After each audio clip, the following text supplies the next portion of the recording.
narito po ulit ang update natin para sa lagay ng ating panahon ngayong hapon po ng August 31, 2023 na kung saan sa ngayon po ay malakas na habagat ang weather system na patuloy po na nakakaapekto dito sa ating bansa,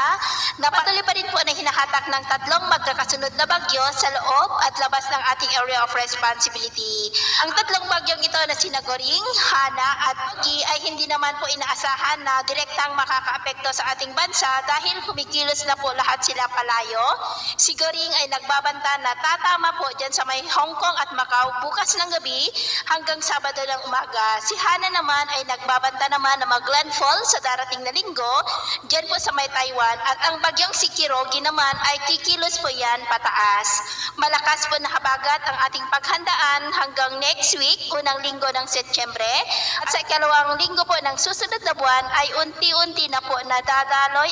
ang malamig na amihan at posibleng tutungo na po tayo sa transition period sa ikatlong linggo po ng Setyembre. At ito naman po yung pinapakita ng forecast model natin pong ginagamit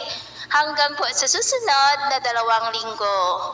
At sa lagay po ng ating panahon ngayong hapon, dahil po sa malakas na bugso ng habagat dito po sa Luzon, ay patuloy pa rin tayong makakaranas ng makulimlim na kalangitan na may mga pulupulong pagulan at posible ang may kalakasan na mga pagulan sa ilang bahagi ng Ilocos Region,